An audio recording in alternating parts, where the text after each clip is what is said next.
Assalamualaikum warahmatullahi wabarakatuh. Bismillahirrahmanirrahim. Alhamdulillahirabbil alamin alladzi bi ni'mati tatimmus shalihat wa bi dzikri sulahai tatanazzalu rahmat wal barakat. Wassalatu wassalamu ala sayyidi sadat sayyidina wa maulana Muhammadin qutbil qadat wa ala alihi wa ashabi al-anjumiz zahirat amma ba'du. Allahumma sholli ala ruhi sayyidina Muhammadin fil arwah wa ala jasadi bil ajsad wa ala qabrihi fil kubur wa ala alihi washabihi wasallim. Assalamualaikum ayyuhan nabi wa rahmatullahi wabarakatuh. Assalamualaikum ayyuhan nabi wa rahmatullahi wabarakatuh. Assalamualaikum ayyuhan nabi wa rahmatullahi wabarakatuh. Assalamualaikum wa ala ibadillahi sholihin. Asyhadu an la ilaha illallah wa asyhadu anna muhammadar rasulullah. Allahumma sholli ala sayyidina Muhammadin wa ala ali sayyidina Muhammad. Rabbi shrah li sadri wa yassir li amri wa hlul 'uqdatam min lisani yafqahu qawli. Rabbi zidni ilma warzuqni fahma, amin ya rabbal alamin. Allahumma ftah alaina futuhal arifin waj'alna khalisatan liwajhikal karim. Allahumma rzuqna fahman nabiyyin wa ilhamal malaikatil muqarrabin. Allahumma nawwir qulubana bi nuri hidayatika kama nawwartal arda bi nuri syamsika. Rabbana anfa'na bima 'allamtana, Rabbi 'allimna alladzi yanfa'una, Rabbi faqihna wa faqih ahlana wa qarabati lana fi dinina.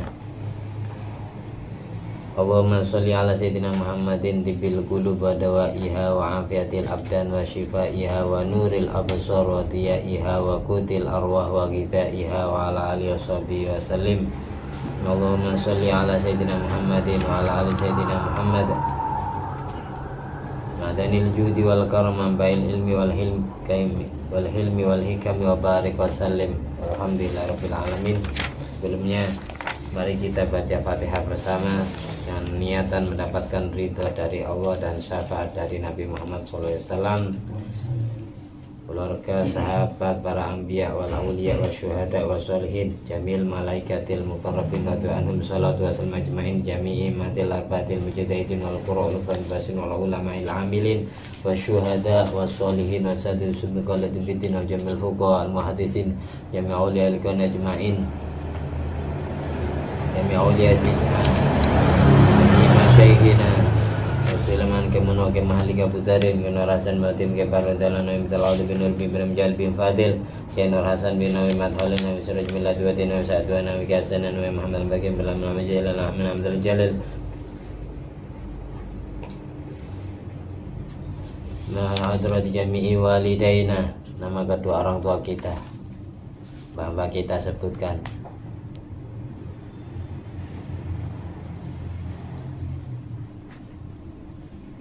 Jami' abaina wa matina masyayina azwajina wa duriyatina wa walatina wa talamidina wa ra'yatina ustugaina wa karabatina wa ikhwan bidin wa ahlina wa tamina min ummati Muhammadin sallallahu alaihi wasallam wa jamil muslimin wal muslimat wal mu'minin wal mu'minat aina makan masyariqil ardi ila magharibi ala ahya'i min wal amwat maghfir lahum warhamhum wa'afihim wa'fu anhum sya'uli lana wa lahumul Fatihah. A'udzu billahi minasyaitonir rajim. Bismillahirrahmanirrahim. Alhamdulillahirabbil alamin. Ar-Rahmanir-Rahim. Maliki yaumiddin. Iyyaka na'budu wa iyyaka nasta'in. Ihdinas siratal mustaqim. Siratal ladzina an'amta 'alaihim ghairil maghdubi 'alaihim waladdallin. Amin. Nabi Muhammad sallallahu alaihi wasallam jami'a alihi wa sahbihi duratil majma'in wa jami'il muhaddisin wa nakhususun Ruh Ibnu Hajar al-Asqalani, Abu Darin al-Ghifari, sahabat Abu Hurairah, Khawla al-Ansari, Imam Bukhari, Imam Muslim, Muslim maupun mazhab majma'in la hadirati jami' masyayikhina jami' talamidina wa jami' muslimin wal muslimat wal mu'minin wal mu'minat Allahumma fil warhamhum wa'afihim wa'fu anhum sya'uli lana wa lahumul Fatihah. A'udzu billahi minasyaitonir rajim. Bismillahirrahmanirrahim. Alhamdulillahirabbil alamin. Ar-Rahmanir Rahim. Maliki yaumiddin. Iyyaka na'budu wa iyyaka nasta'in. Ihdinas siratal mustaqim. Siratal ladzina an'amta 'alaihim ghairil maghdubi 'alaihim waladdallin. Amin. Alhamdulillah, kita bersua kembali. Sekarang kita akan membacakan kitab Bulughul Maram karya Syekh Ibnu Hajar al-Asqalani. Babnya babut tarhib min masawil akhlak. Bab intimidasi dari mempunyai akhlak yang buruk, ancaman dari mempunyai perangai yang jelek. Hadis yang ke-14 riwayat sahabat hadis yang ke-13 riwayat Siti Khawlah Al-Ansariyah, sahabat Siti Khawlah Al-Ansariyah. Babut tarhib min masawil akhlak. Sudah ketemu?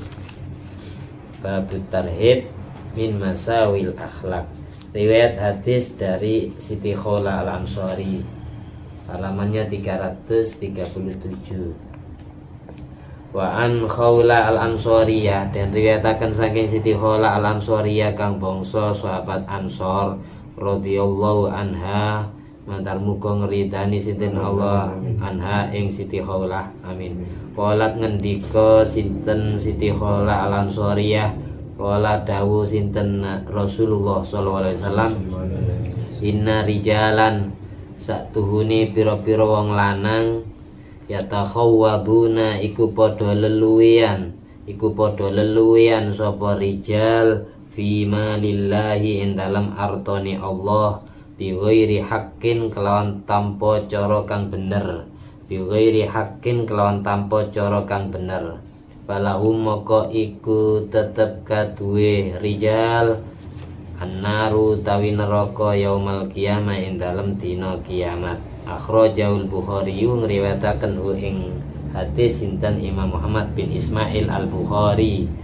Wa Nabi Darin dan riwayataken saking sahabat Abu Darin Al-Ghifari radhiyallahu anhu, riwayataken ani Nabi saking Nabi Muhammad sallallahu alaihi wasallam bima ing dalem dawuh yarwi kang riwayataken sapa Abu Darin, yarwi kang riwayataken sinten Nabi Muhammad ing ma an rabbi saking pangerane Nabi. Qala dawuh sinten rabbuhu, ya ibadihe pira-pira kawula ingsun, ini sakdune ingsun haramtu iku wis ngaramaken sapa ingsun Abdul ma ing nganiaya ing kelakuan dolim ala nafsi ing atasi awak dhewe ingsun. Wa ja'altu lan dadekaken sapa ingsun hu ing adzulma bainakum ing dalem antarane sira kabeh muharraman ing den haramaken, ing perkara kang den haramaken. Bala moko ojo tadzalamu saling zalim sira kabeh. Akhrajahu Muslimun. Wa Nabi Hurairah radhiyallahu anhu apa anna Rasulullah sallallahu alaihi wasallam kala iku ngendika sinten Rasulullah, atadruna ana ta weruh sira kabeh ma iku apa al-ghibatu utawi rasanan utawi ngrasani.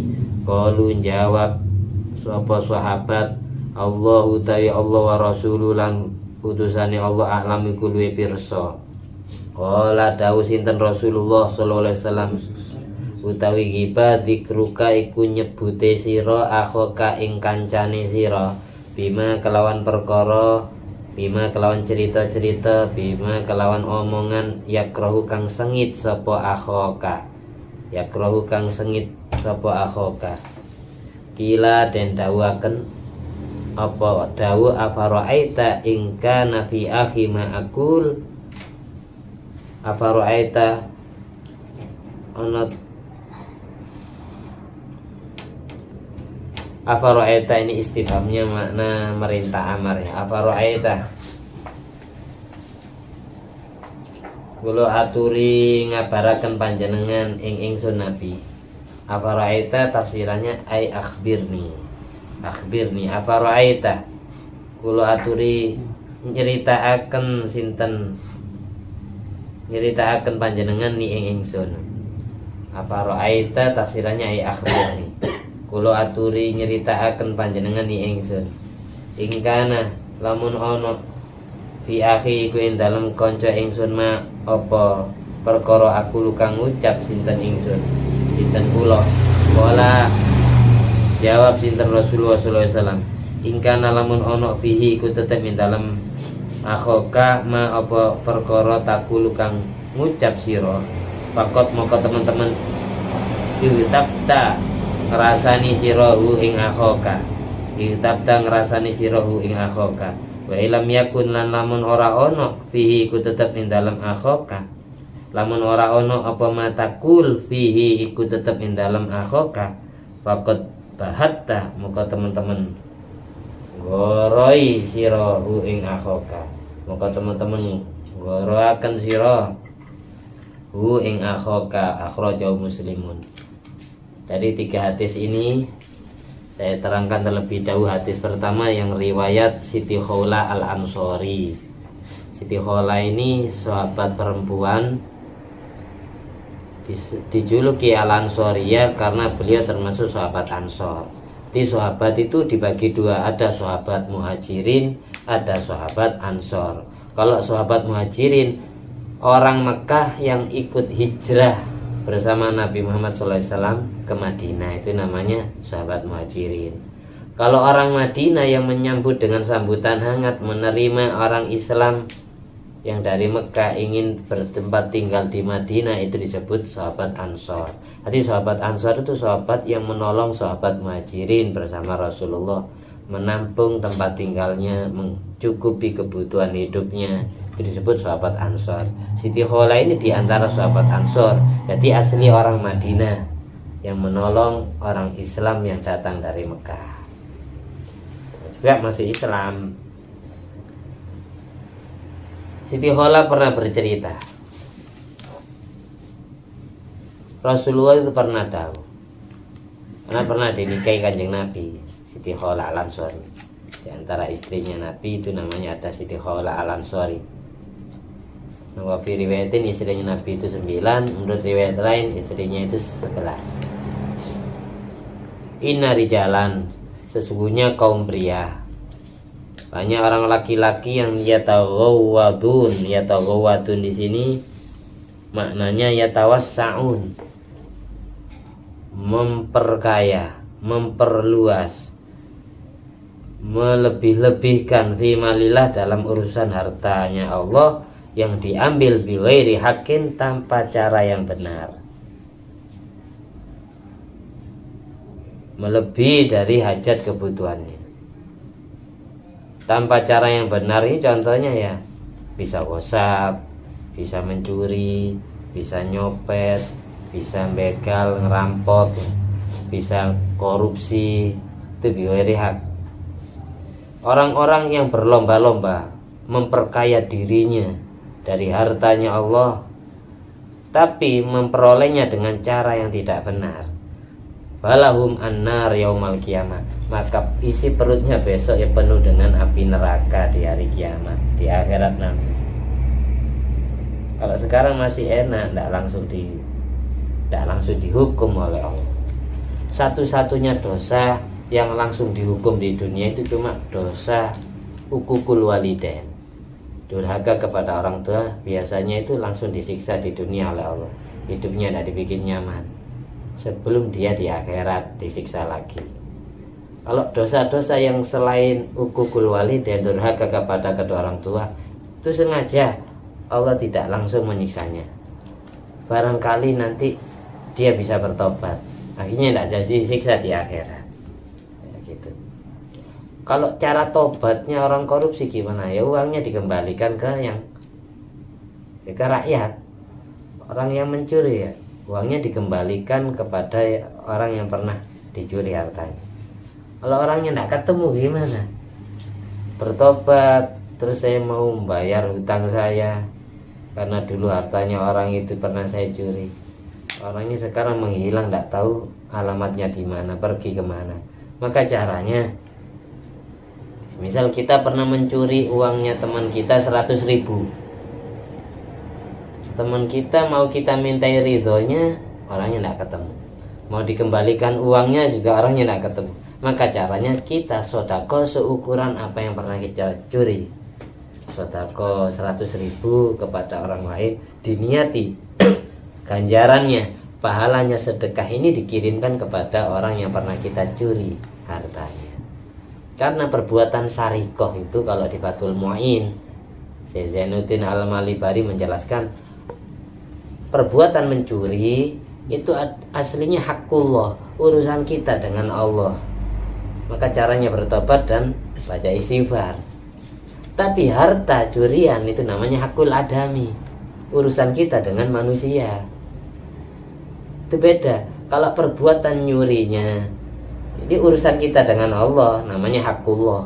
Tapi harta curian itu namanya hakul adami. Tetap kita wajib minta ridho kepada orang yang pernah kita curi hartanya.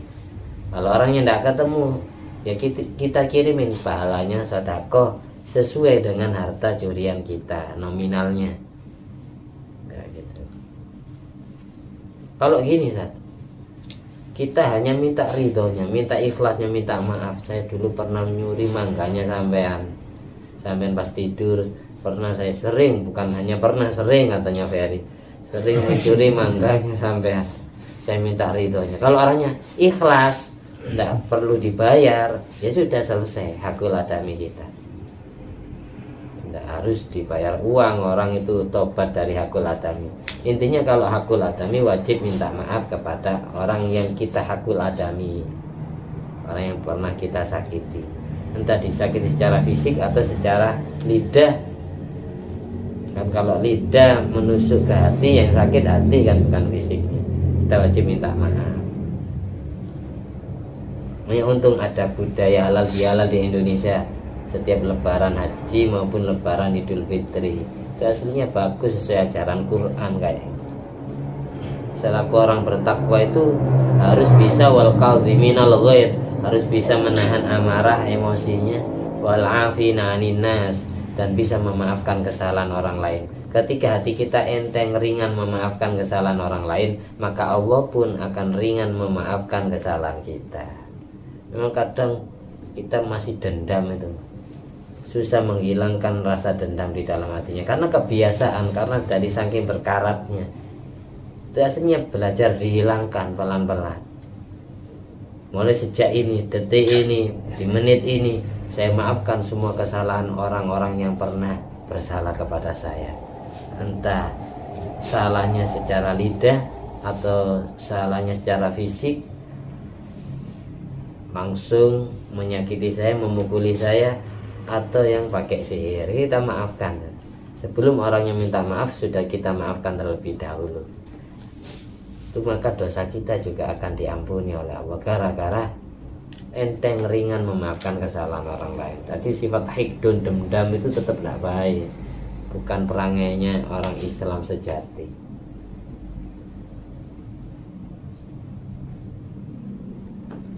Hadis riwayat kedua, riwayat sahabat Abu Darin Al-Ghifari. Sahabat Abu Darin Al-Ghifari ini merupakan sahabat Ansor yang rumahnya ditempati Kanjeng Nabi. Nanti Nabi ketika hijrah dari Mekah ke Madinah itu diam di rumahnya Abu Darin Al-Ghifari, bermalam di situ sampai menemukan sebuah tanah di mana di situ akan dibangun Masjid Nabawi, dan dalamnya Kanjeng Nabi sekarang jadi makamnya Kanjeng Nabi. Terus Masjid Nabawi yang dibangun Nabi itu sekarang jadi Raudhah. Itu aslinya Raudhah itu tanahnya dua anak yatim yang namanya Sahal dan Suhail. Terjadi di bulan Muharram. Oleh karena itu bulan Muharram atau bulan Suro menjadi bulan santunan untuk anak yatim. Ya gitu. Karena Masjid Nabawi itu aslinya tanahnya anak yatim yang namanya Sahal dan Suhail. Gara-gara sahabat Ansor rebutan, semuanya ingin rumahnya ditempati Kanjeng Nabi, semuanya ingin Nabi itu diem tidur di rumahnya. Rebutan sahabat. Sama kayak kita kedatangan guru kita, semisal datang ke kampung kita, semuanya ingin diampiri. Yai mampir ke rumah saya, semuanya kayak gitu. Begitu juga sahabat Ansor. Ketika kedatangan Rasulullah SAW dari Mekah ke Madinah, mereka berebut. Ya apa Kanjeng Nabi harus diam di rumah saya, harus tidur di rumah saya. Semuanya pingin ditempati, pingin dapat barokahnya, barokah guru sejatinya. Tapi Kanjeng Nabi adil, akhirnya menyuruh untanya seluruh jalan sayembaranya. Nanti kalau unta saya diem di sebuah tempat dan merumput di situ, mengembala di situ, makan rumput di tempat itu, tempat itulah yang kelak akan saya jadikan masjid sekaligus tempat tinggal saya. Akhirnya untanya Kanjeng Nabi jalan, pas ngerumputnya di sebuah tanah milik 2 anak yatim itu yang namanya Sahal dan Suhail. Itu Kanjeng Nabi. Sampai namanya kedatangan gurunya atau orang besar datang ke kampungnya sama-sama, pasti berharap kiai saya, guru saya, Gus saya mampir ke rumah saya, meskipun cuma 5 menit 10 menit, ingin diambil semua. Nah, ketika kita kedatangan orang soleh ke rumah kita, ya, persilahkan sholat, biar tempatnya dikenang. Tempatnya ini dikenang, ketika orangnya pergi sampean bisa sholat di situ sampai kapanpun. Namanya tabarruk biasari solihin, ngalap berkat dengan monumental peninggalan orang soleh. Dulu guru saya, kiai saya, gus saya pernah sholat di sini. Akhirnya tempat itu sampean sejarahkan, sampean mitoskan, sampean abadikan untuk dijadikan tempat ibadah sampean seumur hidup. Barangkali sholatku sama kayak seperti kehusuan sholat guruku. Ya, gitu. Disuruh sholat, meskipun sholat sunat bukan sholat fardu. Dia dulu menempati tempat sholatnya guru saya. Nah, itu langsung ditakdir Allah mimpi Kanjeng Nabi. Di tempat itu juga saya tertidur. Namanya tabarruk biasa risorihin, ngalap berkah dengan tempat atau bekasnya orang soleh. Guru saya dulu pernah sholat di sini, saya tempati. Nah, kali dapat barokahnya beliau. Kayak gitu. Abu Dzar Al-Ghifari meriwayatkan hadis dari Kanjeng Nabi Muhammad SAW dalam hadis yang diriwayatkan oleh Nabi langsung dari Allah yang disebut hadis qudsi. Disebut hadis qudsi. Apa bedanya hadis qudsi dengan Al-Qur'an? Kalau Al-Qur'an semuanya kalamullah, hadis qudsi semuanya juga kalamullah. Semuanya melalui malaikat Jibril. Allah menyampaikan kepada malaikat Jibril menyampaikan kepada Kanjeng Nabi. Nabi terus menyampaikan kepada sahabatnya. Jadilah hadis qudsi. Allah menyampaikan, Allah menurunkan 30 juz Al-Quran itu. Kalau Al-Quran itu ada di Baitul Ma'mur. Allah turunkan di malam Lailatul Qadar tanggal 17 Ramadan. Dari Baitul Ma'mur Allah turunkan melalui malaikat Jibril ke sama'id dunia, langit dunia. 30 juz itu turunnya di langit dunia, langit lapis pertama yang dijaga oleh Nabi Adam. Di situ malaikat Jibril menemui malaikat sama'id dunia, malaikat penjaga langit dunia, menyampaikan Al-Quran 30 juz kepada malaikat sama'id dunia dengan mendiktekan. Jadi malaikat Jibril mengucapkan, malaikat langit dunia mencatat, menulis 30 juz langsung di langit dunia. Turun dari Baitul Ma'mur, tempatnya ada di langit 7, turun ke langit dunia, nah, langsung turun ke bumi. Jadi 30 juz itu turunnya ke langit dunia, baru diturunkan ke bumi oleh malaikat Jibril 5 ayat, 3 ayat, 10 ayat, 15 ayat, 1 ayat, 2 ayat kepada Kanjeng Nabi Muhammad SAW sesuai kasus dan permasalahan dan kejadian yang dihadapi oleh Nabi bersama sahabatnya, bersama kaumnya. Itu bedanya Al-Quran dengan hadis qudsi. Banyak orang tidak paham. Hadis qudsi katanya kalamullah, Al-Quran kalamullah. Apa bedanya? Bedanya Al-Quran sudah diturunkan 30 juz ke langit dunia, baru diturunkan ke bumi 5 ayat, 3 ayat, 2 ayat, 7 ayat gitu. Kalau hadis qudsi enggak, langsung Allah menyampaikan kepada malaikat Jibril menyampaikan kepada Rasulullah tanpa perlu laporan kepada malaikat penjaga langit dunia.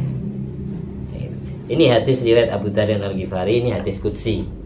Qala, Allah berfirman, ya ibadi, wahai semua hambaku, inni haramtu dzulma, sesungguhnya aku mengharamkan perbuatan dolim ala nafsi, atas diriku sendiri, katanya Allah. Wa ja'altuhu bainakum muharraman, oleh karena itu aku jadikan perbuatan dolim di antara kalian aku hukumi haram, aku hukumi dosa.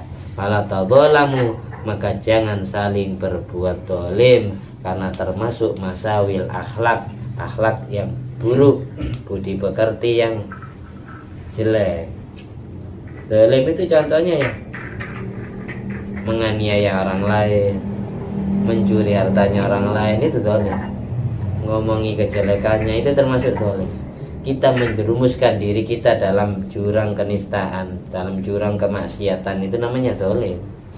Berarti kita mendolimi diri kita sendiri dengan berani melanggar perintah Allah dan berani menerjang larangannya. Jadi dolim itu jangan diartikan hanya mendolimi orang lain, tidak. Bisa dolimin mendolimi diri sendiri. Jadi ketika kita berbuat dosa lalu di akhirat Allah mensiksa, bukan Allah yang dolim aslinya, karena kita sendiri yang mendolimi. Siapa yang berdosa berarti siap mendapatkan siksa. Siapa yang beribadah berarti siap mendapatkan pahala. Untung Allah mempunyai sifat Ar-Rahman dan Ar-Rahim. Apa bedanya Ar-Rahman dan Ar-Rahim? Ketika Allah sayang kepada semua hambanya, maka sayangnya Allah dengan sifat Ar-Rahman. Ketika Allah hanya sayang kepada orang yang beriman, maka sayangnya pakai Ar-Rahim. Itu bedanya Ar-Rahman sama Ar-Rahim. Kalau secara bahasa Arab beda, secara bahasa Indonesia diartikan Bismillah dan menyebut nama Allah Ar-Rahman yang maha pengasih, Ar-Rahim dan lagi maha penyayang, kan gitu. Aslinya arahnya gini, kalau Ar-Rahman ini dengan Ar-Rahim artinya sama-sama sayangnya, sama-sama saaken nih, pada saaken nih, sama-sama kasihannya. Tapi arahnya kalau Ar-Rahman kasihannya kepada seluruh hamba, entah itu mukmin maupun kafir. Orang kafir tetap disayang oleh Allah dengan sifat Ar-Rahmannya. Jangkauannya lebih luas Ar-Rahman daripada Ar-Rahim.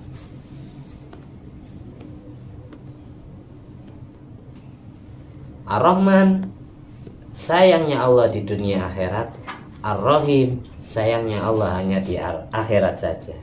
Ar-Rahman sayangnya Allah kepada orang beriman dan orang kafir, Ar-Rahim sayangnya Allah hanya kepada orang beriman.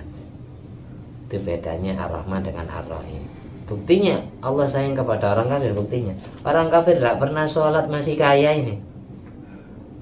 Mereka tidak pernah sholat fardu, mereka tidak puasa Ramadan, mereka tidak pernah beribadah kepada Allah yang disembah patung, yang disembah matahari, yang disembah berhala, yang disembah bintang, yang disembah api. Tapi mereka tetap kaya, dikasih rizki, perutnya masih dikenyangkan oleh Allah, tidak langsung disiksa.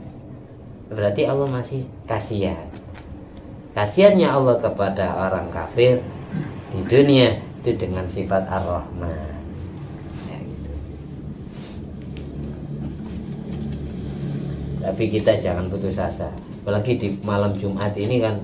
Malam Jumat dulu dijelaskan kalau ingin mendapatkan ampun oleh Allah dan dibantu istighfarnya oleh malaikat, setiap malam Jumat tidak lupa baca surat Ad-Dukhan. Surat Ad-Dukhan itu khasiatnya biar dosanya diampuni. Karena malam Jumat itu malam mustajabnya doa. Malam Jumat itu dilebur dosa selama 1 pekan, 1 Jumat ya. Kalau malam nisfu Sya'ban melebur dosa selama 1 tahun. Kalau malam Lailatul Qadar melebur dosa seumur hidup. Itu bedanya. Kalau malam Jumat, Lailatul Jumat tukaffirul usbu, melebur dosa selama 1 minggu, 1 pekan. Kalau Lailatul Nisfi min Sya'ban, malam nisfu Sya'ban, tukaffirus sana, melebur dosa kita selama 1 tahun. Dari nisfu Sya'ban ketemu nisfu Sya'ban lagi. Kalau Lailatul Qadar, ketika kita ditakdir mendapatkan Lailatul Qadar, tukaffilul umroh, melebur dosa seumur hidup. Itu bedanya malam Jumat, malam nisfu Sya'ban dan malam Lailatul Qadar. Lailatul Qadar ada di bulan Ramadan, tapi ada riwayat lain Lailatul Qadar itu setiap bulannya ada. selama 1 tahun itu ada.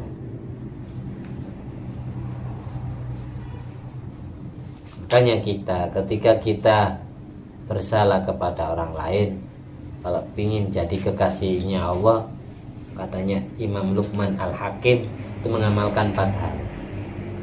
Kalau ingin dicintai Allah, menjadi kekasihnya Allah, mengamalkan 4 hal.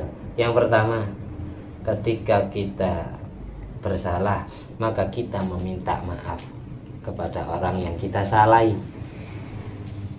Tapi ketika orang lain bersalah kepada kita, yang nomor 2, maka kita maafkan sebelum orang itu minta maaf kepada kita. Yang pertama ya, ketika kita bersalah, maka kita wajib meminta maaf atas kesalahan kita.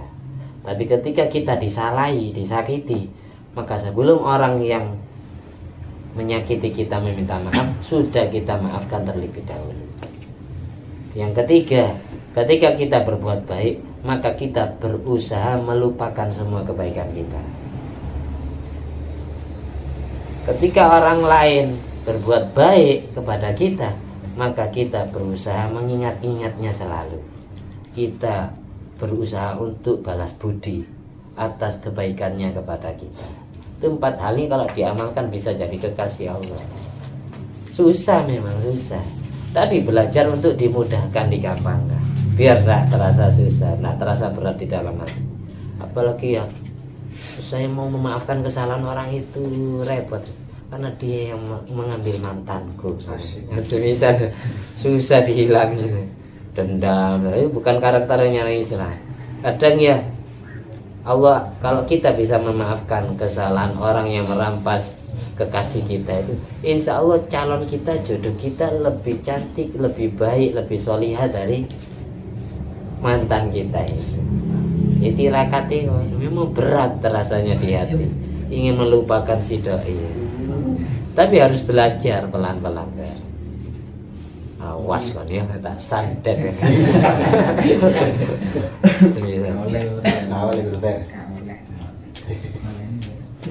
Cinta ditolak tuh dukun bertindak. Kalau santri cinta ditolak tasbih berputar. Sampai apa ya?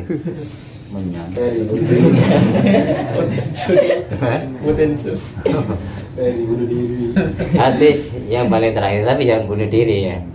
Jadi, bunuh diri cuma cara tobatnya ke Bani Israel. Umatnya Nabi Musa itu faqtulu anfusakum, tobatnya wajib bunuh diri. Kalau umatnya Nabi Muhammad SAW, tobatnya bukan bunuh diri, cukup berhenti, nadem, menyesali perbuatannya yang lalu dan berusaha untuk tidak kembali lagi, dan baca istighfar setiap hari seingatnya.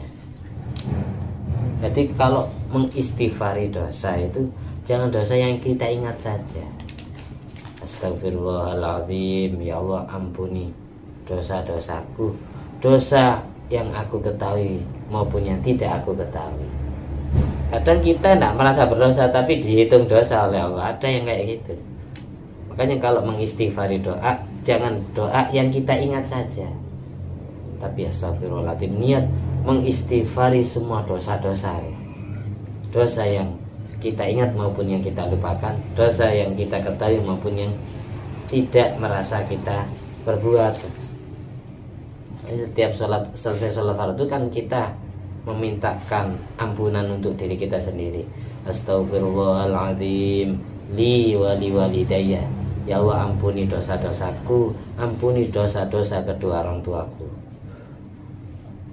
Wali ashabil hukukil wajibati aliyah, ya Allah ampuni semua dosanya orang-orang yang pernah saya sakiti, dosanya orang-orang yang pernah saya dolimi, dosanya orang-orang yang pernah saya aniaya, dosanya orang-orang yang ada ikatan hakul adami dengan saya. Di ashabil hukukil wajibati aliyah wali jami'il muslimin wal muslimat wal mu'minin wal mu'minat, dan ampuni semua dosanya orang Islam dan orang beriman seluruh dunia, al ahya'i minhum wal amwat, baik mereka yang masih hidup maupun yang sudah meninggal dunia. Itu aslinya gitu pengertiannya. Setiap selesai fardu, sholat fardu, kita akan baca istighfar itu 5 kali. itu mengistighfari untuk diri kita sendiri, untuk kedua orang tua kita, untuk semua orang yang ada hubungan hakul adami dengan kita, dan untuk orang Islam dan orang beriman di seantero dunia. Kalau sampai baca istighfar model kayak gini sampai 25 kali dalam sehari semalam, insya Allah derajatnya akan diangkat menjadi kekasih Allah, sebagaimana yang telah disebut di kitab Wasiatul Mustafa li Sayyidina Ali yang kemarin, yang dulu kita pernah bahas ya. Kalau jadi baca istighfar model kayak barusan, astagfirullahaladzim li wali walidayya wali ashabil hukukil wajibati aliyah wali jamil muslimin wal muslimat wal mu'minin wal mu'minat al ahya'i minhum wal amwat. Mulut baca, hati mengingat ya gitu, hati meminta kepada Allah.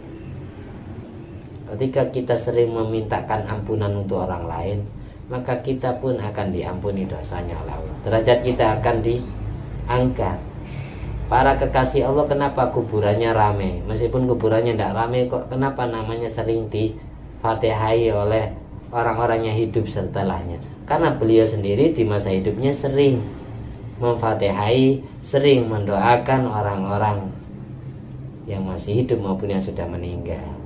Jadi ketika beliau sendiri yang meninggal, genti didoain oleh orang-orang lain. Kayak gitu balasannya. Kenapa kuburannya para wali kok keramat, banyak yang ziarahi?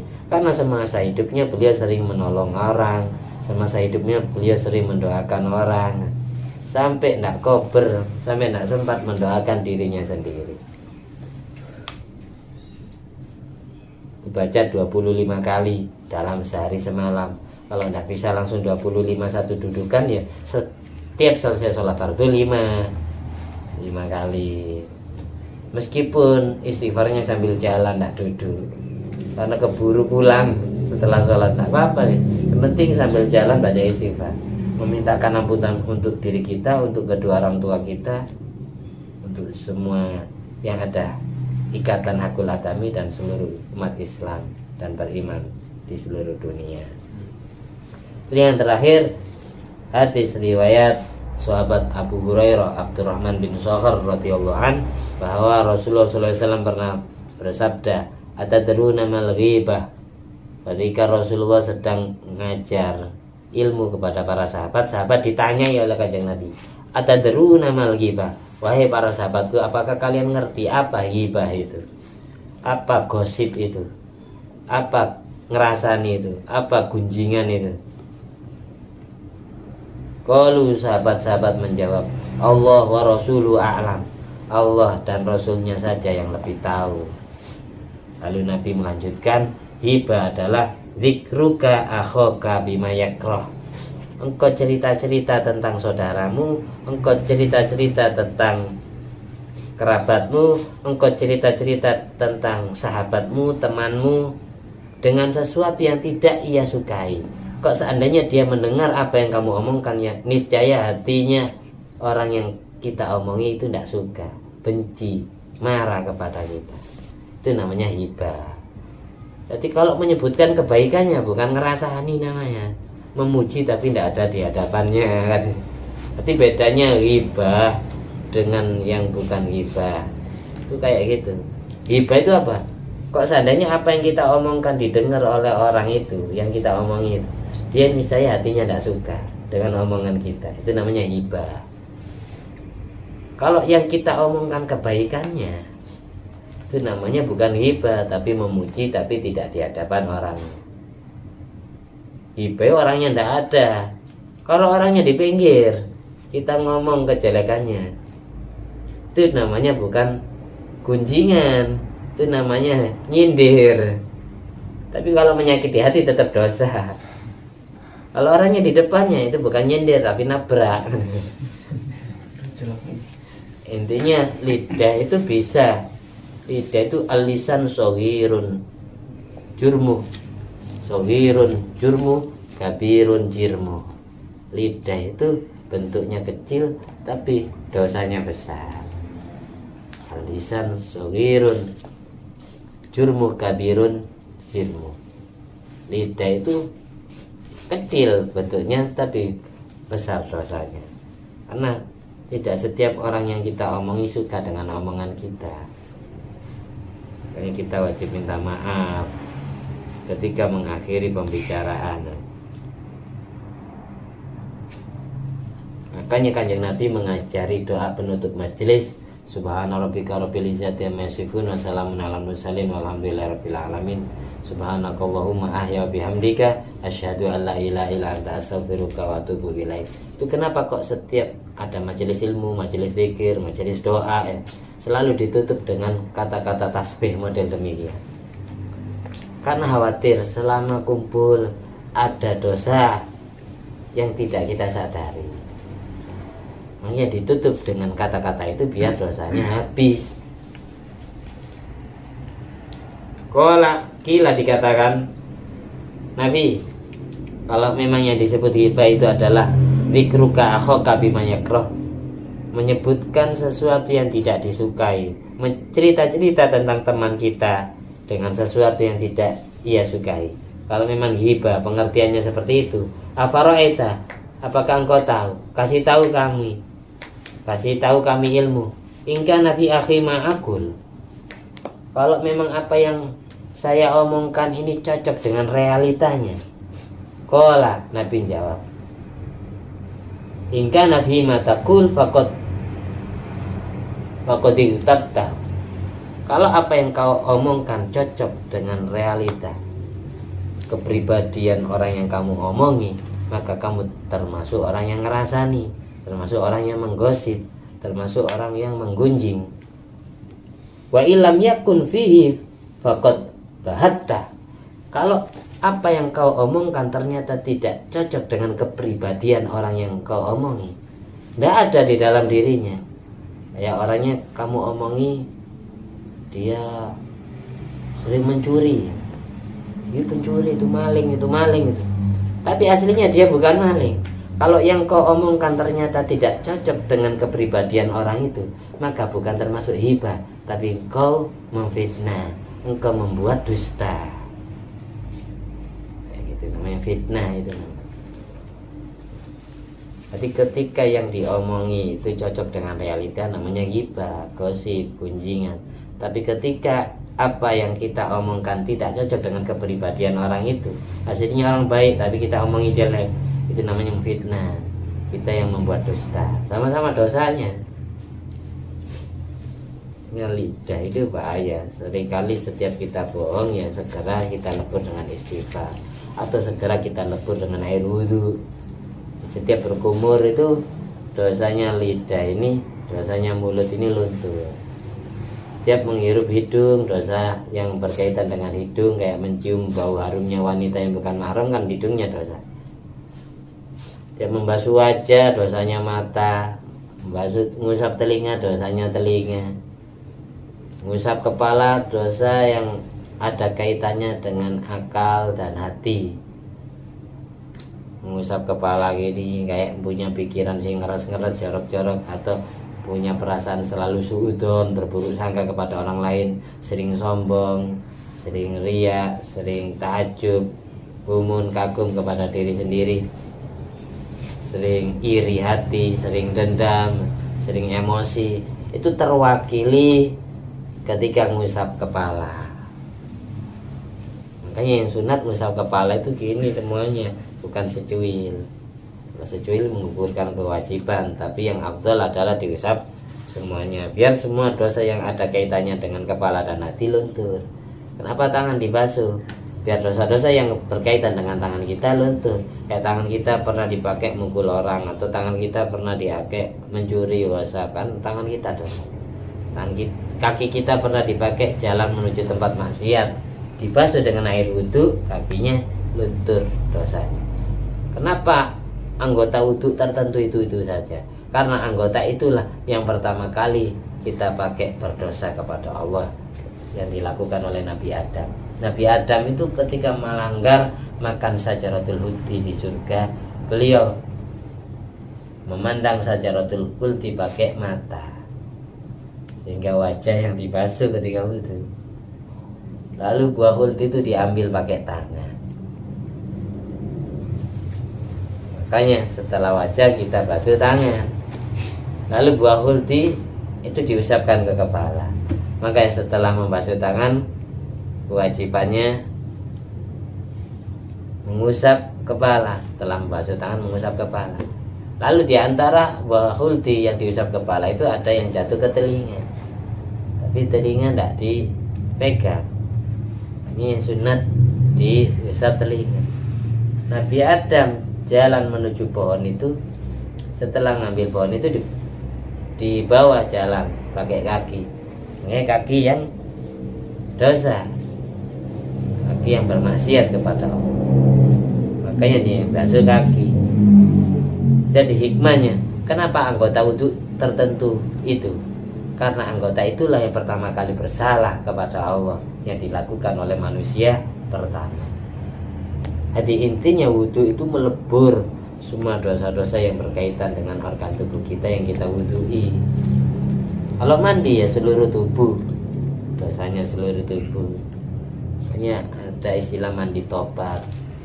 Sebelum kita ibadah sunat mandi, sebelum hadis di majelis ilmu, majelis taklim sunat mandi, sebelum menghadiri sholat Jumat kita sunat mandi, menghadiri perkumpulan orang soleh, mau masuk masjid itu sunat mandi. Biar apa? Biar dosa-dosa kita sudah luntur seluruh tubuh. Ini istilahnya gobalnya itu mandi tobat. Akhrajahu Muslim. Ini ada di kitab Minah Husaniyah karya Syekh Abdul Wahab Asy-Sya'rani dijelaskan. Mas Abu Hasan Ali As-Sadili pernah mimpi bertemu Nabi Muhammad SAW. Dalam mimpinya Abu Hasan Ali As-Sadili, Abu Mawahib As-Sadili, beliau diajari ilmu oleh Kanjeng Nabi. Disuruh membaca surat Al-Fatihah, disuruh setelah itu membaca surat Qul Al-Ikhlas, Qul Huwallahu ahad, Allahu samad, lam yalid walam yulad walam yakul lahu kufuwan ahad. Setelah itu yang ketiga disuruh baca surat Al-Falaq 1 kali. Lalu disuruh baca surat An-Nas 1 kali, Fatihah 1 kali, Al-Ikhlas 1 kali, Al-Falaq 1 kali, An-Nas 1 kali.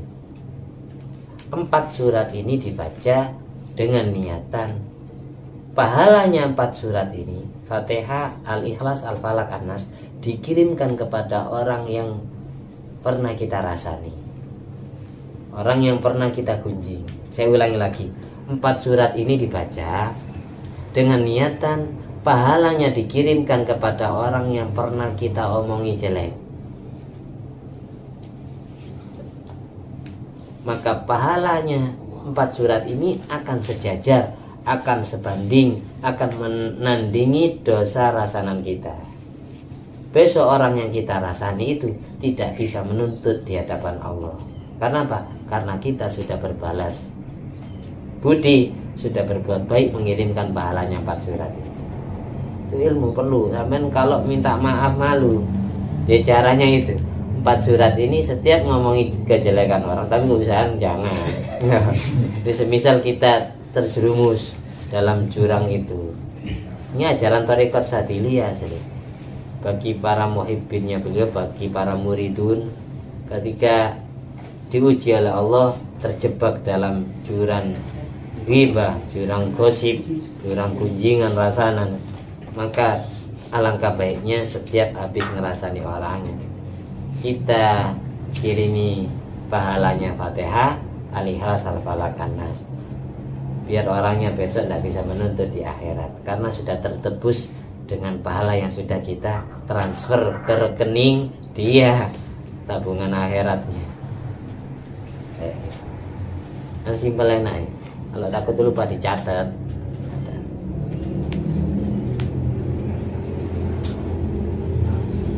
Tapi ada gunjingan yang niatannya tahdzirun nas. Ada ghibah, ada rasanan yang tidak dosa, itu ada.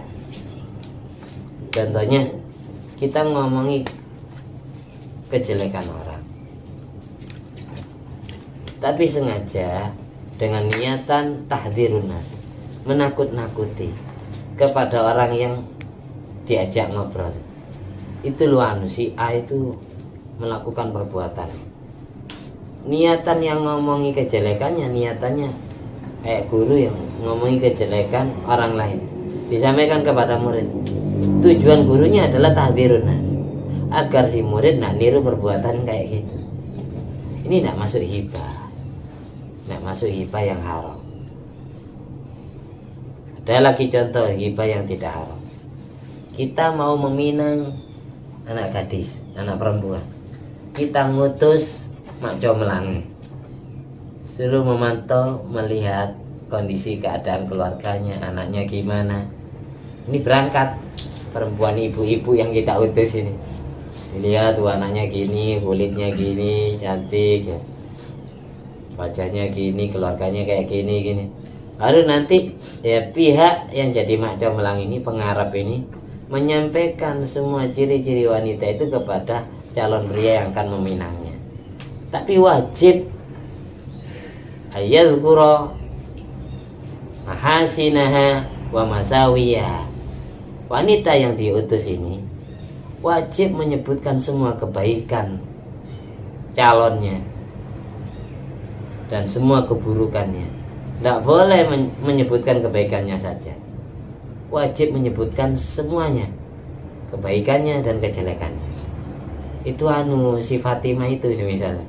Terus si Aisyah itu orangnya itu kalem, orangnya cakang, rajin, sore-sore pagi-pagi nyapu-nyapu, ngepel, bantu ibunya ya, jualan di pasar misalnya.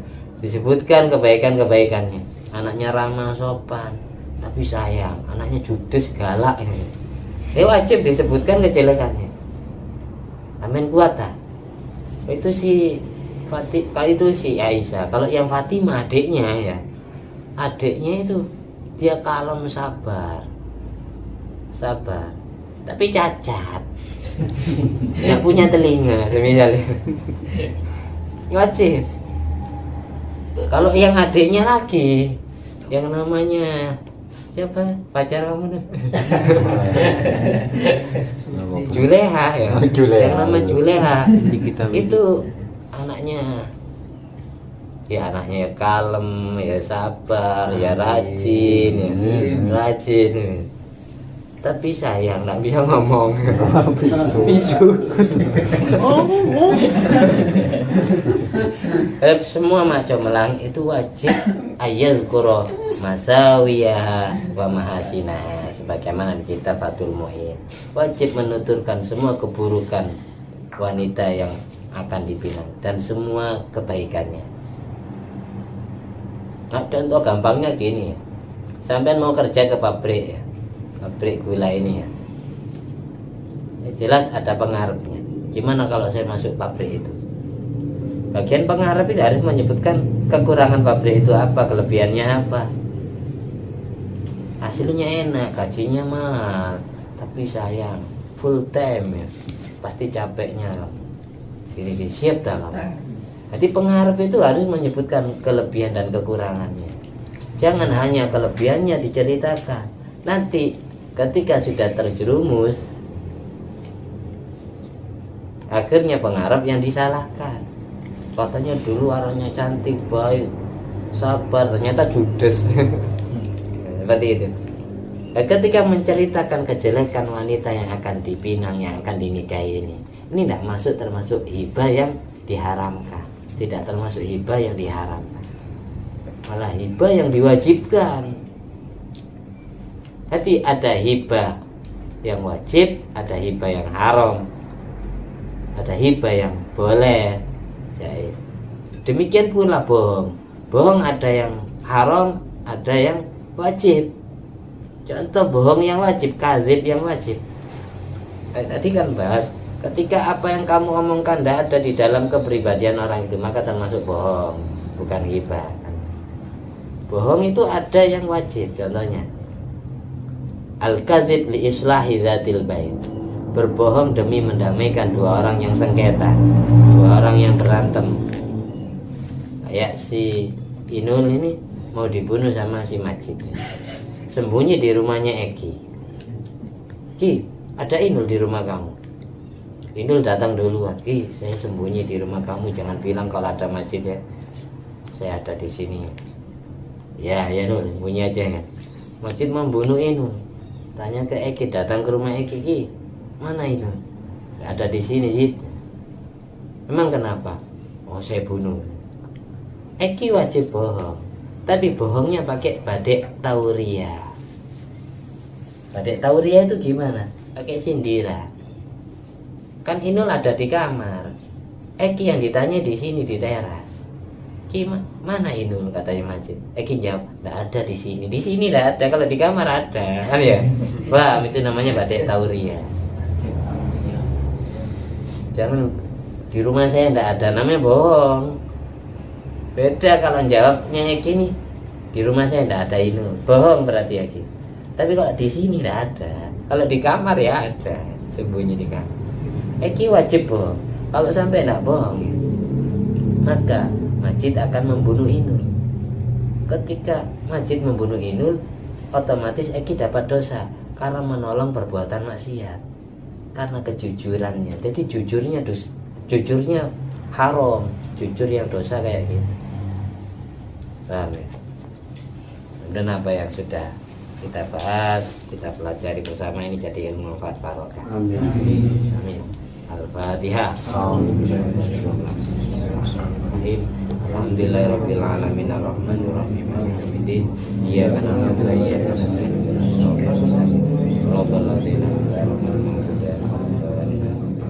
Assalamualaikum warahmatullahi wabarakatuh.